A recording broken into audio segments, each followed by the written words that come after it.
Luto contra vozes que me dizem que não sou capaz, que apontam meu passado e me fazem temer o futuro. Even the hallway misses you. Por mais que eu busque forças, acabo tropeçando e voltando à estaca zero. On the stairs. Your smile Quem sou? Qual o meu propósito? Até quando vou ser refém das crenças limitantes? pushed the door to see Eu preciso de ajuda. your pillow lay untouched last night, and when I woke from the dream, poured us both a cup of tea, and left one there to watch the rising steam. O poder está em você. Eu sou. Deus vive em você. Conheça o poder do autoconhecimento e viva a vida que nasceu para viver. Hold me in your arms the way we used to be. Swaying slow, you and me. Bittersweet memories. Pull me close, hold me tight. See the sky turn to light.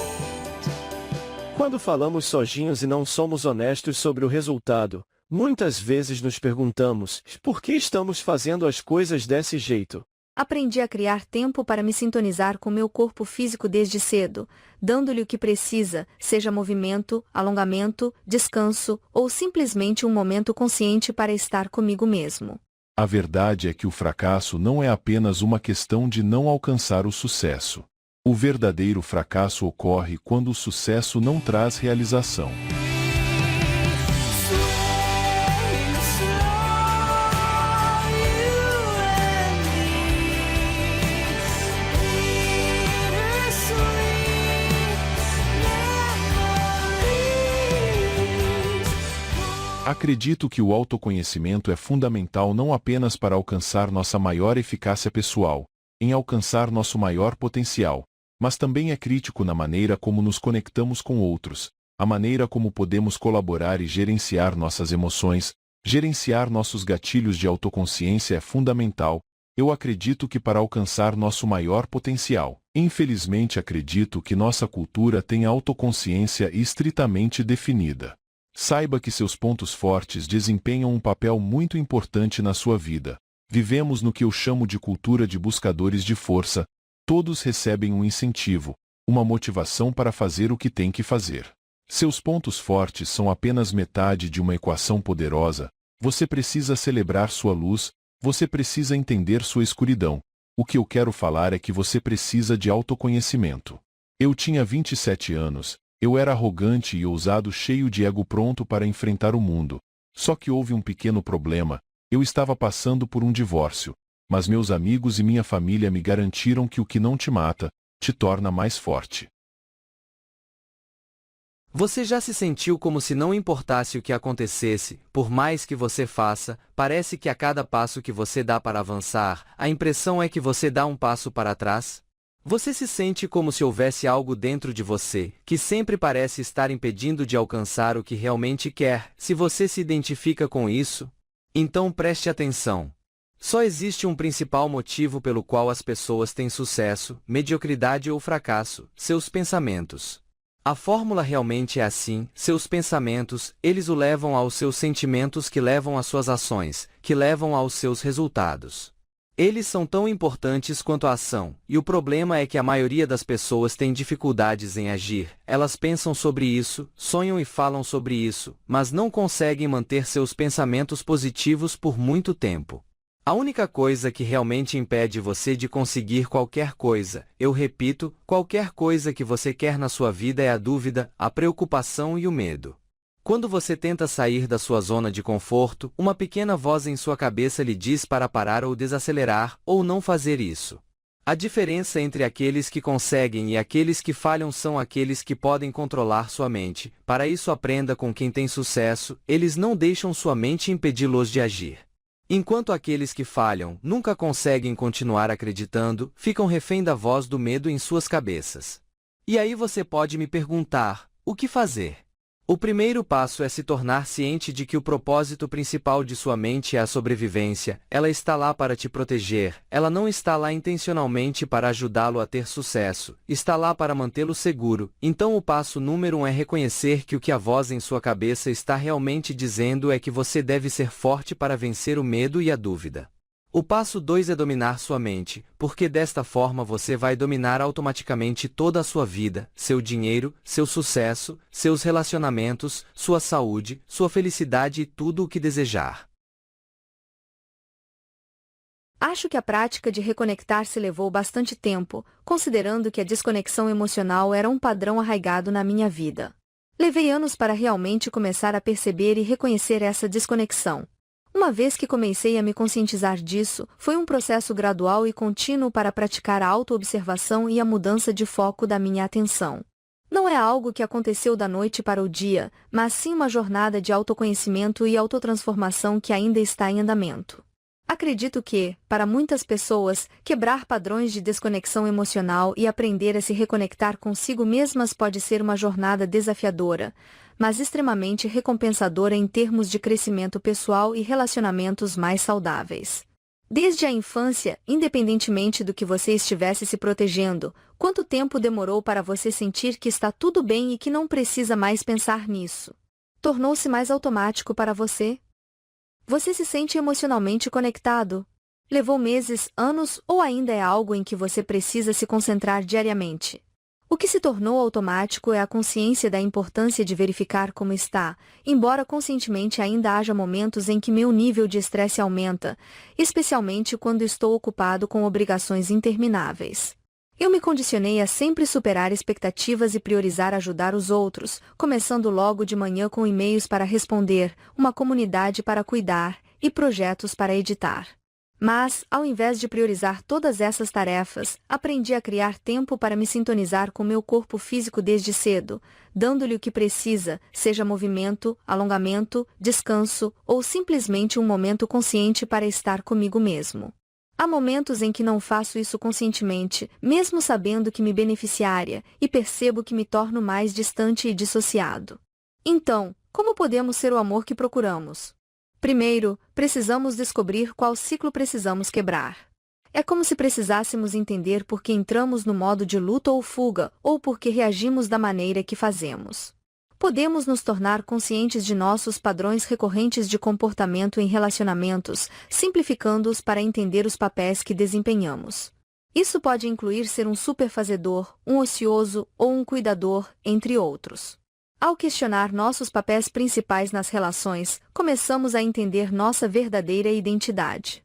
Além disso, é crucial criar uma relação com nosso sistema nervoso e reconhecer quando estamos reagindo ao estresse. Compreender nossas respostas ao medo ou à ameaça nos permite tomar decisões conscientes em vez de reagir automaticamente. Isso é especialmente importante em relacionamentos, onde diferentes tipos de respostas podem surgir com base em nossa história de dor e trauma. Quando estamos em um relacionamento com alguém que reage de maneira intensa, é essencial apoiá-los na descoberta de ferramentas e na criação de consciência sobre suas próprias respostas.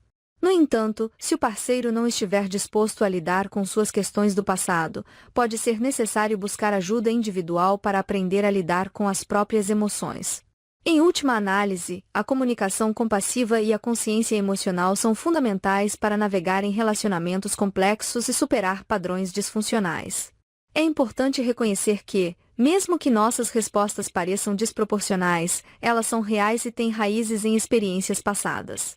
Ao entender isso, podemos começar a fazer escolhas mais conscientes para promover relacionamentos saudáveis e curar feridas emocionais antigas. O verdadeiro poder está no conhecimento do potencial que reside dentro de cada um de nós. Esse conhecimento potencial é superado diariamente pela ação. Se você realmente deseja transformar sua vida, não pode simplesmente acumular conhecimento. O aprendizado deve ser aplicado, conduzindo à realização. Tornei-me um idiota quando percebi que deixei meu aprendizado estagnar, sem agir sobre ele. Deixe seu aprendizado se traduzir em ação e então você poderá prosperar financeira, mental, emocional e espiritualmente. Neste momento da minha vida, nada me surpreende mais. Embora as culturas sejam diversas em todo o mundo, todos compartilhamos necessidades humanas básicas. Espero que minhas conexões feitas ao longo dos últimos 25 anos aqui sejam preservadas. No entanto, sei que, por vezes, isso pode não acontecer, não por falta de respeito, mas porque me preocupo mais com o indivíduo do que com as diferenças culturais. Ao longo da minha vida, tenho sido obcecado por uma pergunta: o que realmente faz a diferença na vida das pessoas? Porque algumas pessoas, apesar das vantagens, têm um desempenho abaixo do esperado, enquanto outras, enfrentando desvantagens, alcançam sucesso notável. E porque algumas, que aparentemente têm tudo, se sentem infelizes. A verdade é que o fracasso não é apenas uma questão de não alcançar o sucesso. O verdadeiro fracasso ocorre quando o sucesso não traz realização. Quando você não está satisfeito, não tem nada genuíno a oferecer aos outros. Aprender não é apenas acumular informações passivamente. É agir com base nesse aprendizado. Muitos de nós já estiveram em situações de aprendizado onde ficamos entusiasmados com as possibilidades, mas depois falhamos em aplicar o que aprendemos. Isso acontece quando estamos em um estado passivo de aprendizado, sem energia ou emoção para impulsionar a ação. É crucial reconhecer que, para ter sucesso, não basta apenas acumular conhecimento. É necessário agir de forma massiva e eficaz. Ação sem direção é inútil. É preciso estar constantemente adaptando e mudando abordagens até encontrar o caminho certo. Para acelerar esse processo, é fundamental aprender com os melhores. Modelar o sucesso de outros.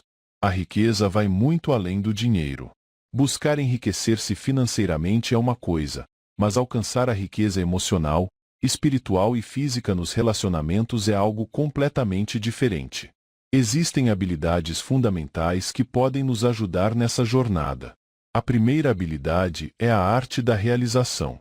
Chamo-a de arte porque não se trata apenas de seguir uma fórmula ou uma ciência exata. Realização é algo que todos podem aprender, independentemente da idade ou formação. É sobre descobrir o que nos impede, superar essas limitações e aplicar o que aprendemos. Nos últimos anos, tive a oportunidade de entrevistar algumas das mentes financeiras mais brilhantes do mundo. O que descobri é que o sucesso delas não veio apenas da sorte ou de circunstâncias favoráveis. Elas começaram do zero e construíram fortunas aplicando princípios e ensinamentos específicos. Além disso, ensino também sobre a importância da saúde e da vitalidade. Existem fundamentos básicos que todos podemos seguir para ter mais energia e uma vida extraordinária. Seguir essas leis básicas é essencial para evitar doenças e alcançar o máximo de nossa capacidade. É comum que as pessoas busquem mais sucesso, mesmo quando já alcançaram um certo nível. Isso acontece porque a fome de crescimento e realização é algo que nunca desaparece. É essa fome que nos impulsiona a buscar mais e a alcançar nossos objetivos, não importa o quão desafiadores pareçam. A chave para alcançar o que desejamos é seguir 3 passos fundamentais. Primeiro, precisamos ficar obcecados com aquilo que queremos alcançar, mantendo uma fome constante por isso. Em seguida, é necessário agir de forma massiva e eficaz, sempre adaptando nossa abordagem conforme necessário. E, por fim, devemos reconhecer e buscar a graça em nossas vidas, aproveitando as oportunidades que nos são oferecidas. Além disso, é essencial dominar a arte da realização. Não basta apenas alcançar o sucesso externo. É preciso encontrar significado e satisfação em nossa jornada. Somente assim podemos verdadeiramente prosperar e encontrar felicidade em todas as áreas de nossas vidas.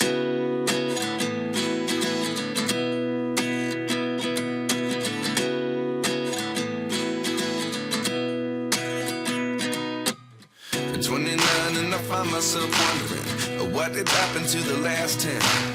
I ran away with my life, fast forward, never turn back again. It's kind of funny that the more we pass time, the more we need to set them rewind. And 19 was the year I had to leave you, but now I'm seeing all the signs. Quando falamos sozinhos e não somos honestos sobre o resultado, muitas vezes nos perguntamos, por que estamos fazendo as coisas desse jeito? É porque a sociedade nos disse que é assim que deve ser? Ou é porque nossos pais sempre esperaram isso de nós? Talvez seja porque estamos tentando agradar muitas pessoas que não suportamos. Ou será que é porque queremos impressionar o mundo, sem considerar nossa própria saúde? Será que seremos capazes de estar ao lado de nossa família por muito mais tempo? E o que poderemos fazer para deter algumas injustiças sociais? Um exemplo comum é quando as pessoas dizem, eu quero ser milionário. Mas o que farão quando tiverem $1 milhão?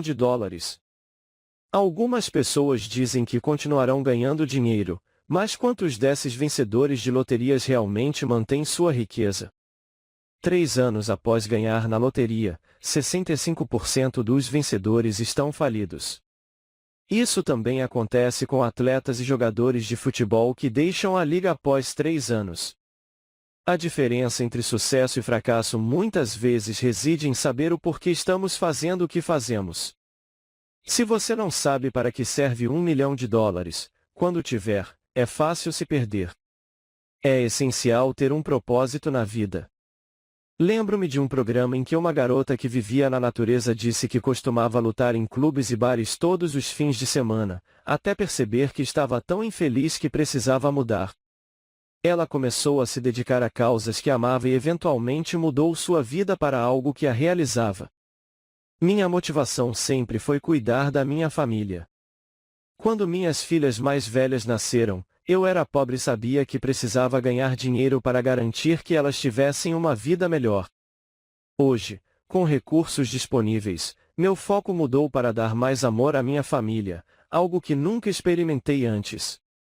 Além disso, estou envolvido em um programa que mudou a forma como as pessoas encaram o empreendedorismo e investimento. Investi em diversas empresas e ajudei empreendedores a realizar seus sonhos.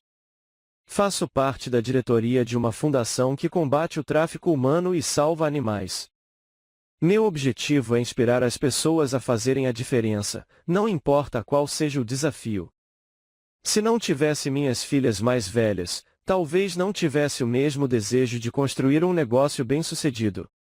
Elas me deram motivação para superar as dificuldades e deixar um legado que elas possam se orgulhar.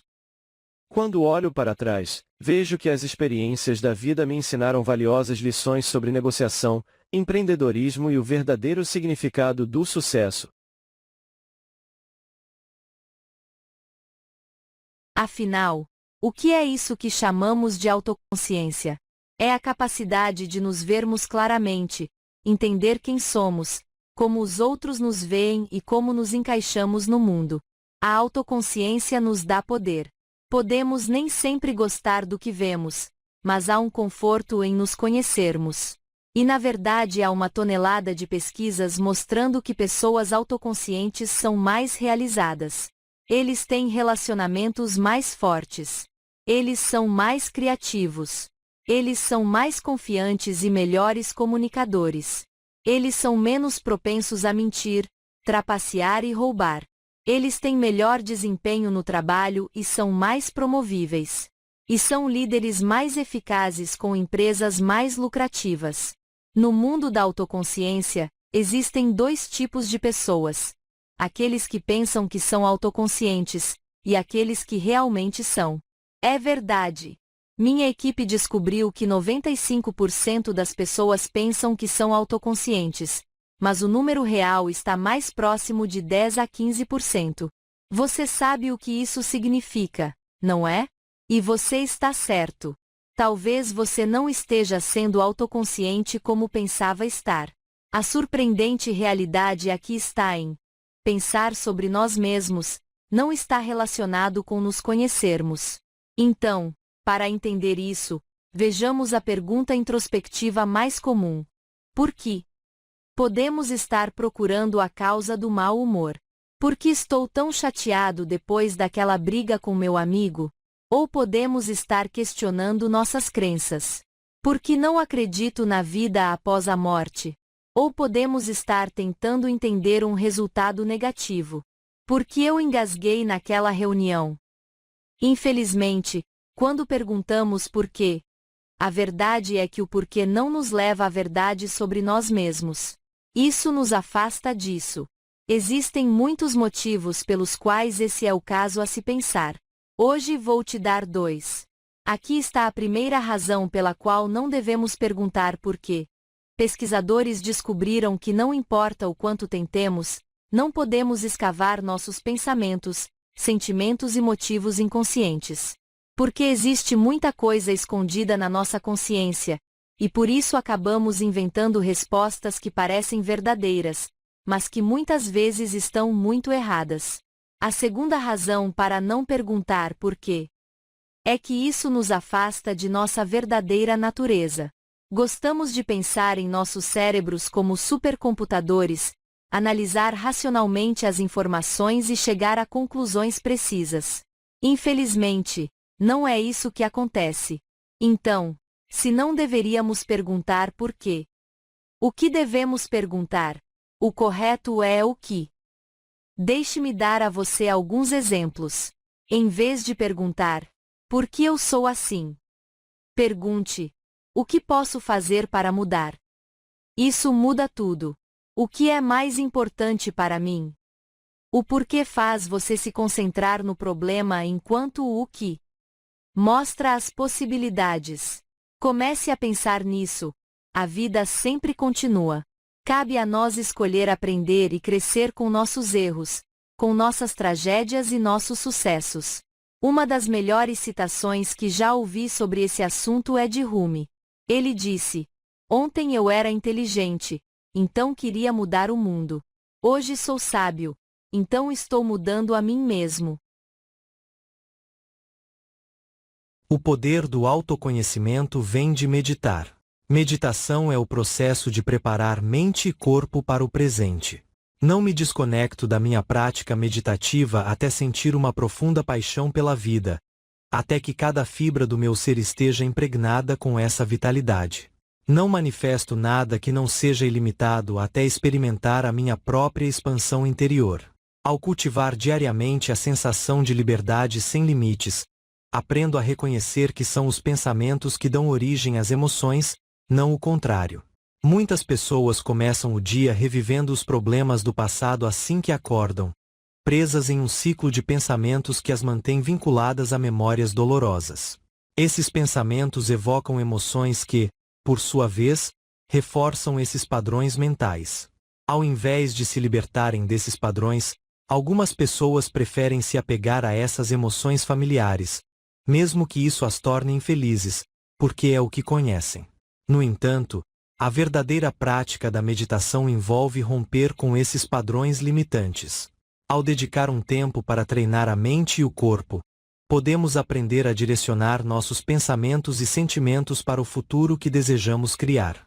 Isso requer um esforço consciente para se manter presente no momento atual, mesmo quando confrontado com pensamentos ou emoções que nos arrastam para o passado. Uma estratégia para interromper esse ciclo é desenvolver uma consciência aguçada dos pensamentos e sentimentos que surgem durante a meditação. Em vez de permitir que esses padrões automáticos nos dominem, podemos escolher conscientemente substituí-los por pensamentos e sentimentos que nos capacitam e nos inspiram. Isso requer prática e persistência, mas com o tempo, podemos reprogramar nosso cérebro para se alinhar com nossas aspirações mais elevadas.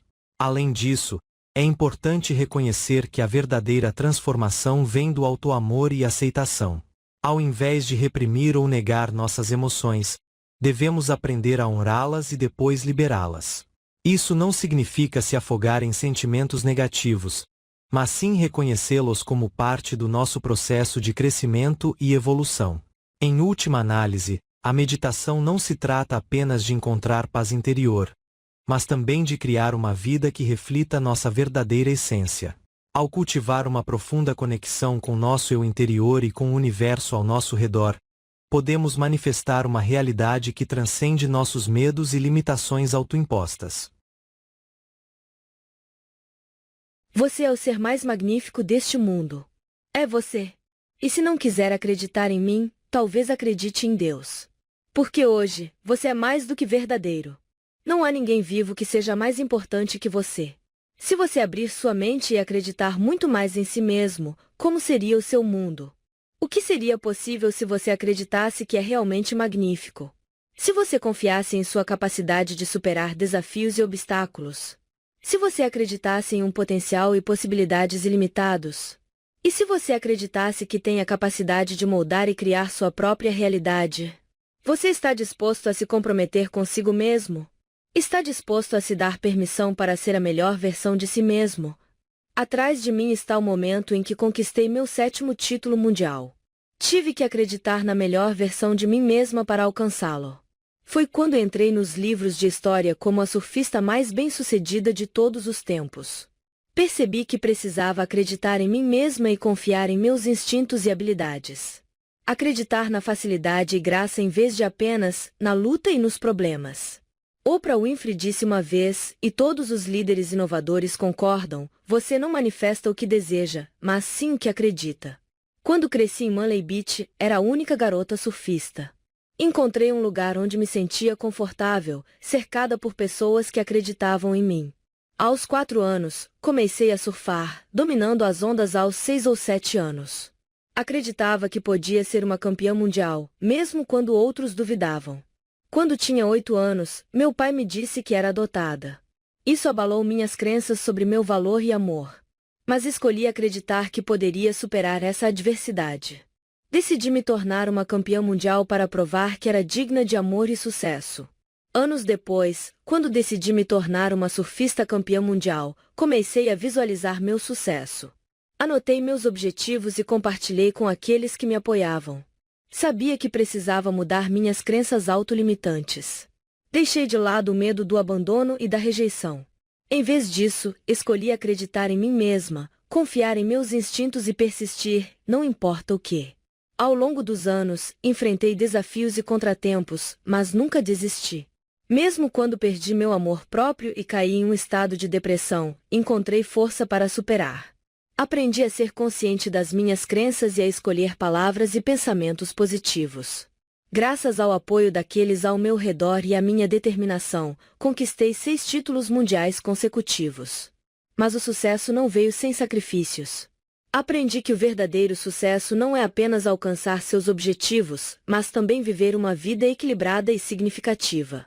Hoje, dedico-me a inspirar e apoiar outras garotas a perseguirem seus sonhos através da Fundação Stars. Acredito que todos nós temos o poder de moldar nossa realidade e criar um legado duradouro. Então, nunca pare de acreditar em si mesmo e nunca desista dos seus sonhos. Afinal, é a sua escolha que determina sua realidade. Por que é que pessoas inteligentes procrastinam? Por que é que as pessoas que são tão automotivadas, muitas vezes se auto-sabotam? E por que é que não importa quantas novas oportunidades de negócio ou habilidades temos, muitos de nós simplesmente encontram diferentes maneiras de ganhar muito dinheiro ou alcançar o sucesso, enquanto outros de nós parecem estarmos cobertos por uma espécie de teto de vidro, que ficamos tentando quebrar, mas não sabemos como?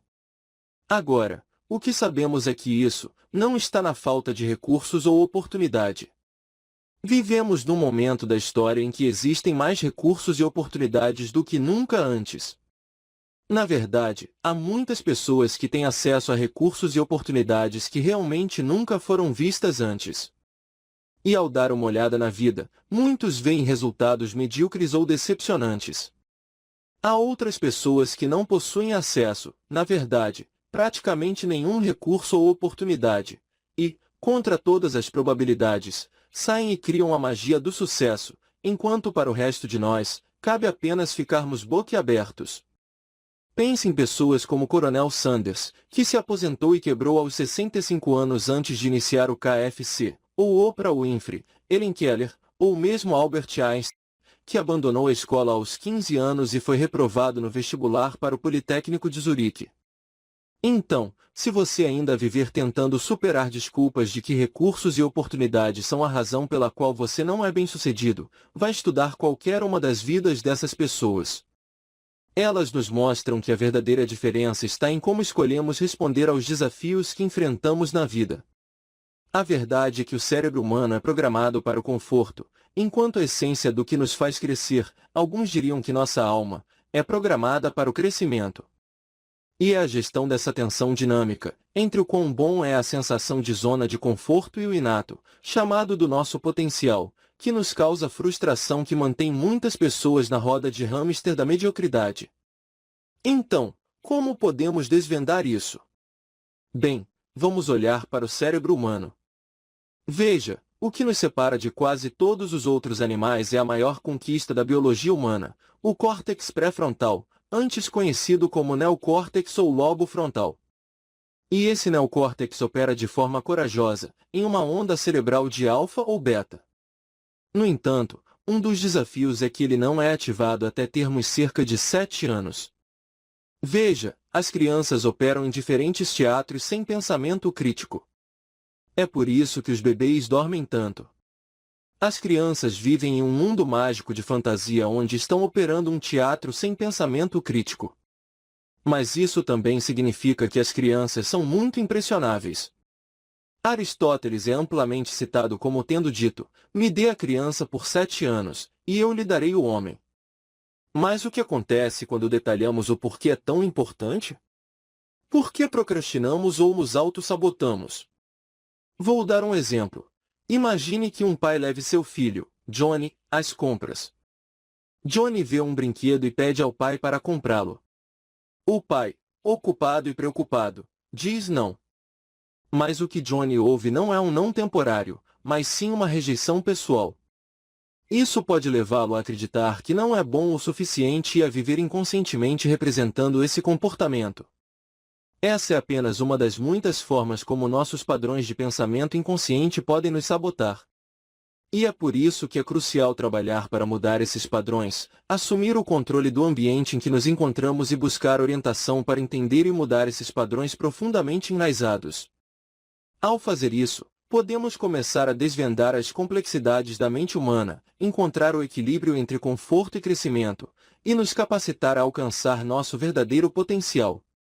Afinal, a verdadeira mudança começa dentro de nós mesmos.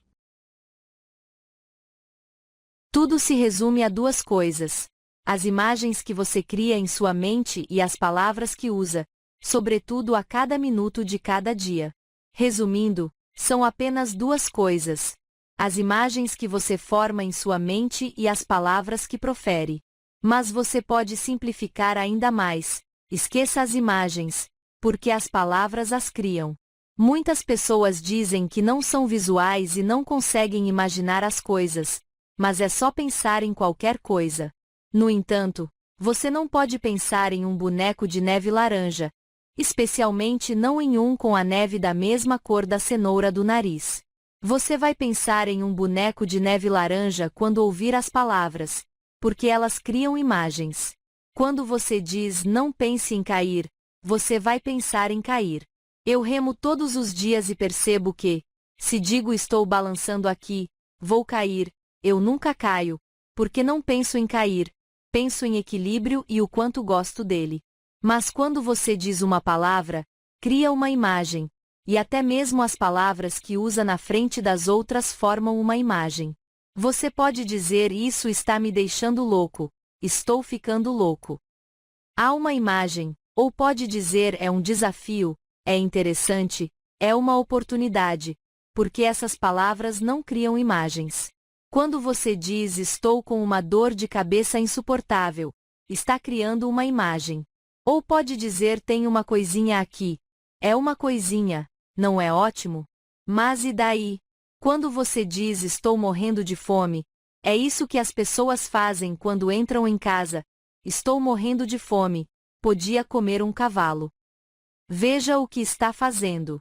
O que a maioria das pessoas não sabe é que 500 anos atrás, o que mais nos matou não foi a doença nem a guerra, foi a fome. Estamos programados para ter medo da fome.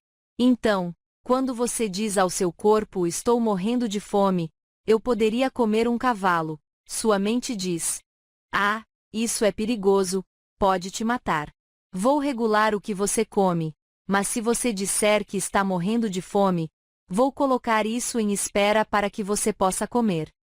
Então, você pode comer muita coisa e ainda sentir fome, porque acabou de dizer que estava morrendo de fome. Então, você está dizendo que, usando palavras como estou morrendo de fome, estou bem, não preciso de comida.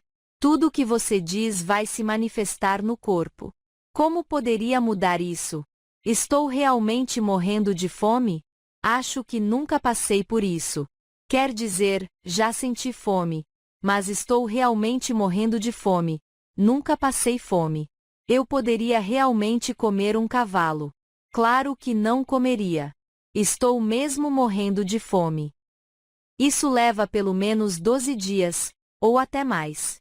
Então, você pensa, por que eu mentiria para mim mesma? Que tal dizer a verdade? Eu preciso comer. E você vê o que acontece.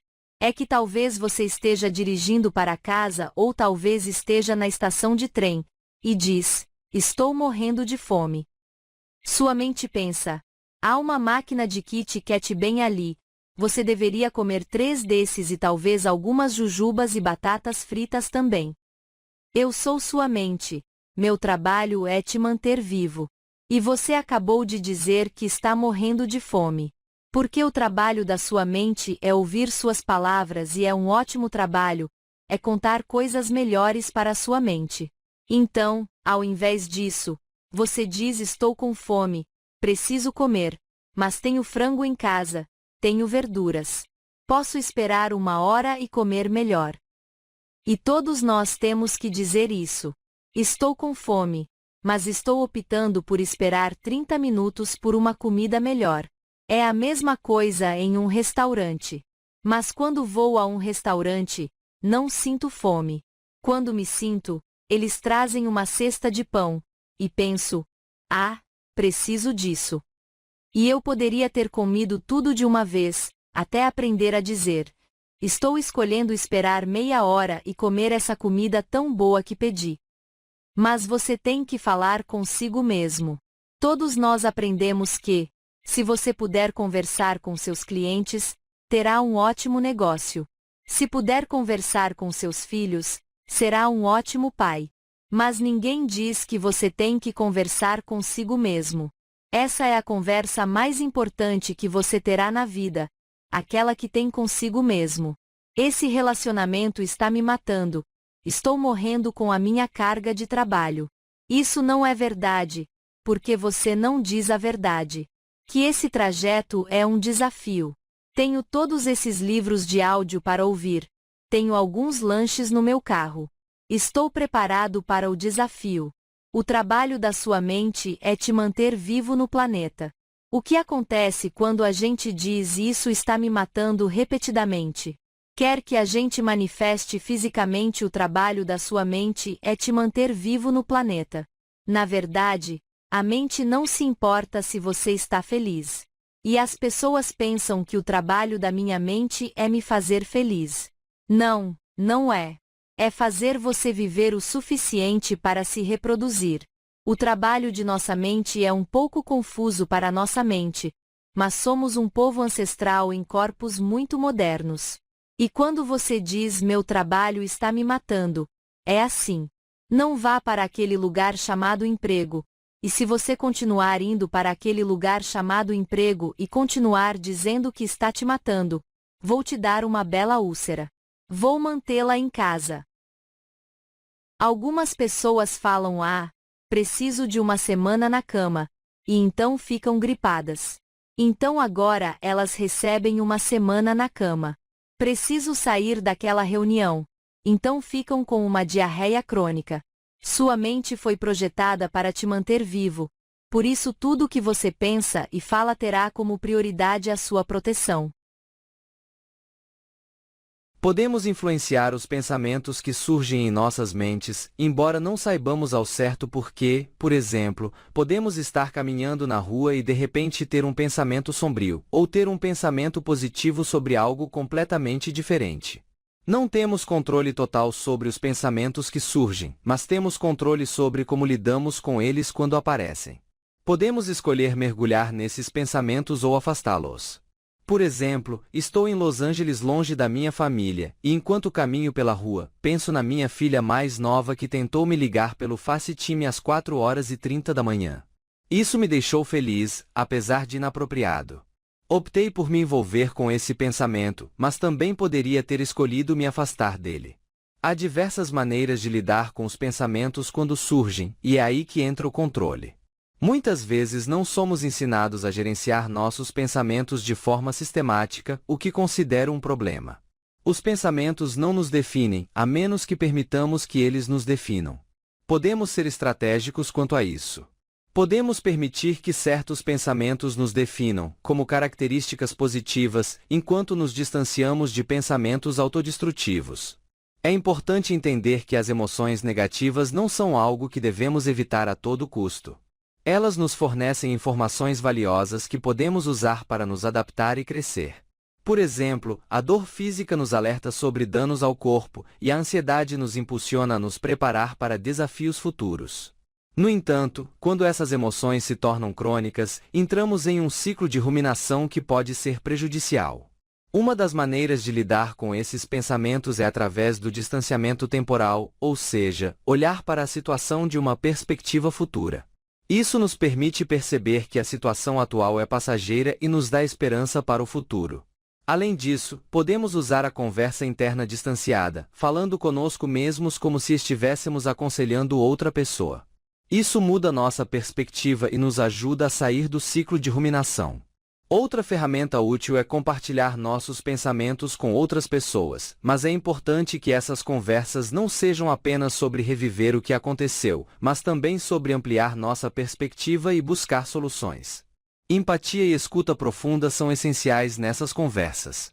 Em resumo, podemos controlar a forma como lidamos com os pensamentos que surgem em nossa mente, utilizando técnicas como o distanciamento temporal, a conversa interna distanciada e compartilhando nossos pensamentos com outras pessoas de forma construtiva.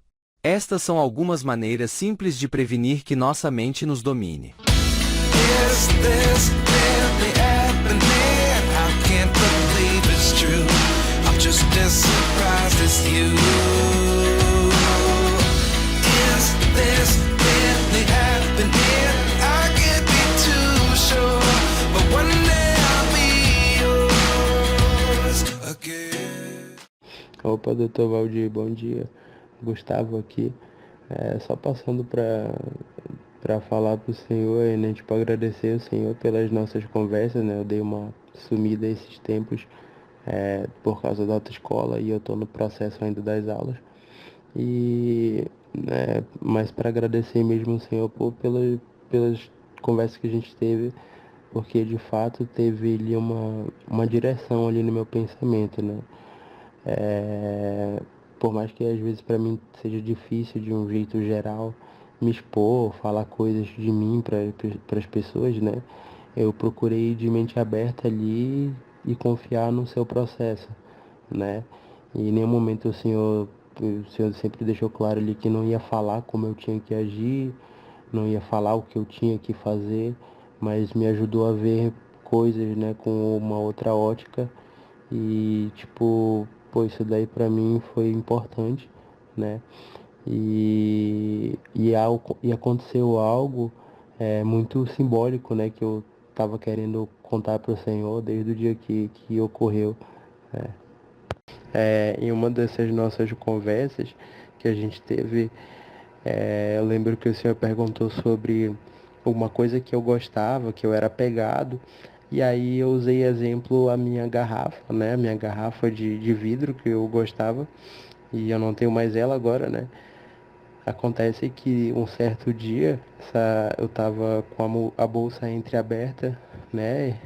E tava lá no trabalho e eu botei a garrafa na mochila e aí acabou que ela caiu da mochila e caiu no chão e quebrou, né? Na hora eu fiquei, poxa, minha garrafa, não sei o que, quebrou, eu fiquei chateado.